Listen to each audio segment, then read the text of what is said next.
Chapter 18. A Friend Says Goodbye. We landed at Crissy Field after nightfall. As soon as Dr. Chase stepped out of his Sopwith Camel, Annabeth ran to him and gave him a huge hug. "Dad! You flew! You shot! Oh my gods! That was the most amazing thing I'd ever seen!" Her father blushed. "Well, not bad for a middle-aged mortal, I suppose." "But the celestial bronze bullets? How did you get those?" "Ah, well, you did leave quite a few half-blood weapons in your room in Virginia the last time you left." Annabeth looked down, embarrassed. I noticed Dr. Chase was very careful not to say, "ran away." "I decided to try melting some down to make bullet casings," he continued. "Just a little experiment." He said it like it was no big deal, but he had a gleam in his eye. I could understand all of a sudden why Athena, god of crafts and wisdom, had taken a liking to him. He was an excellent mad scientist at heart. "Dad," Annabeth faltered. "Annabeth, Percy," Talia interrupted. Her voice was urgent. She and Artemis were kneeling at Zoe's side, binding the huntress's wounds. Annabeth and I ran over to help, but there wasn't much we could do. We had no ambrosia or nectar. No regular medicine would help. It was dark, and I could see that Zoe did not look good. She was shivering, and the faint glow that usually hung around her was fading. "Can't you heal her with magic?" I asked Artemis. "I mean, you're a goddess." Artemis looked troubled. "Life is a fragile thing, Percy. If the fates will the string to be cut, there is little I can do, but I can try." She tried to set her hand on Zoe's side, but Zoe gripped her wrist.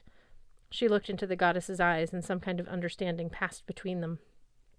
"Have I served thee well?" Zoe whispered. "With great honor," Artemis said softly, "the finest of my attendants." Zoe's face relaxed. "Rest. At last." "I can try to heal the poison, my brave one." But in that moment I knew it wasn't just the poison that was killing her. It was her father's final blow. Zoe had known all along that the oracle's prophecy was about her. She would die by a parent's hand, yet she'd taken the quest anyway. She had chosen to save me, and Atlas's fury had broken her inside. She saw Talia and took her hand. "I am sorry we argued," Zoe said. "We could have been sisters." "It's my fault," Talia said, blinking hard. "You were right about Luke. About heroes, men, everything." "Perhaps not all men," Zoe murmured. She smiled weakly at me. "Do you still have the sword, Percy?" I couldn't speak, but I brought out Riptide and put the pen in her hand. She grasped it contentedly. "You spoke the truth, Percy Jackson. You are nothing like Hercules.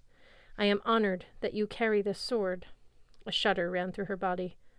"Zoe," I said. "Stars," she whispered. "I can see the stars again, my lady." A tear trickled down Artemis's cheek. "Yes, my brave one. They are beautiful tonight."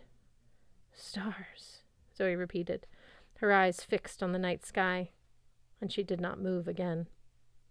Talia lowered her head. Annabeth gulped down a sob, and her father put his hands on her shoulders. I watched as Artemis cupped her hand above Zoe's mouth and spoke a few words in ancient Greek. A silvery wisp of smoke exhaled from Zoe's lips and was caught in the hand of the goddess. Zoe's body shimmered and disappeared. Artemis stood, said kind of a blessing, breathed it into her cupped hand, and released the silver dust to the sky. It flew up, sparkling, and vanished. For a moment I didn't see anything different. Then Annabeth gasped. Looking up at the sky, I saw that the stars were brighter now. They made a pattern I'd never noticed before. A gleaming constellation that looked a lot like a girl's figure. A girl with a bow, running across the sky. "Let the world honor you, my huntress," Artemis said. "Live forever in the stars." It wasn't easy saying our goodbyes. The thunder and lightning were still boiling over Mount Tamalpais in the north. Artemis was so upset she flickered with silver light. This made me nervous, because if she suddenly lost control and appeared in her fully divine form, we would disintegrate by looking at her. "I must go to Olympus immediately," Artemis said. "I will not be able to take you, but I will send help." The goddess set her hand on Annabeth's shoulder. "You are brave beyond measure, my girl. You will do what is right." Then she looked quizzically at Talia, as if she weren't sure what to make of this younger daughter of Zeus. Talia seemed reluctant to look up. but something made her, and she held the goddess's eyes. I wasn't sure what passed between them, but Artemis's gaze softened with sympathy. Then she turned to me. "You did well," she said, "for a man." I wanted to protest, but then I realized it was the first time she hadn't called me a boy. She mounted her chariot, which began to glow. We averted our eyes. There was a flash of silver, and the goddess was gone. "Well," Dr. Chase sighed, "she was impressive, though I must say I still prefer Athena." Annabeth turned toward him. "Dad, I'm sorry, that—" "Shh," he hugged her. Do what you must, my dear. I know this isn't easy for you." His voice was a little shaky, but he gave Annabeth a brave smile. Then I heard a little whoosh of wings. 3 Pegasi descended through the fog, 2 white-winged horses and 1 pure black one. "Blackjack!" I called. "Yo, boss!" he called. "You managed to stay alive okay without me?" "It was rough," I admitted. "I brought Guido and pork pie with me." "How you doing?" The other 2 Pegasi spoke in my mind. Blackjack looked over at me with concern, then checked out Dr. Chase, Talia, and Annabeth. "Any of these goons you want us to stampede?" "Nah," I said out loud. "These are my friends. We need to get to Olympus pretty fast." "No problem," Blackjack said, "except for the mortal over there. Hope he's not going." I assured him Dr. Chase was not. The professor was staring open-mouthed at the Pegasi. "Fascinating," he said. "Such maneuverability. How does the wingspan compensate for the weight of the horse's body, I wonder?" Blackjack cocked his head. "What?" "Why, if the British had had these Pegasi in the cavalry charges on Crimea," Dr. Chase said, "the charge of the Light Brigade—" "Dad," Annabeth interrupted. Dr. Chase blinked. He looked at his daughter and managed to smile. "I'm sorry, my dear. I know you must go." He gave her one last awkward, well-meaning hug. As she turned to climb aboard the Pegasus Guido, Dr. Chase called, "Annabeth, I know San Francisco is a dangerous place for you, but please remember you always have a home with us. We will keep you safe." Annabeth didn't answer, but her eyes were red as she turned away. Dr. Chase started to say more, then apparently thought better of it. He raised his hand in a sad farewell and trudged away across the dark field. Talia and Annabeth and I mounted our Pegasi. Together, we soared over the bay and flew toward the eastern hills. Soon, San Francisco was only a glittering crescent behind us, with an occasional flicker of lightning in the north. Talia was so exhausted she fell asleep on Pork Pie's back. I knew she had to be really tired to sleep in the air, despite her fear of heights, but she didn't have much to worry about. Her Pegasus flew with ease, adjusting himself every once in a while, so Talia stayed safely on his back. Annabeth and I flew along side by side. "Your dad seems cool," I told her. It was too dark to see her expression. She looked back, even though California was far behind us now. "I guess so," she said. "We've been arguing for so many years."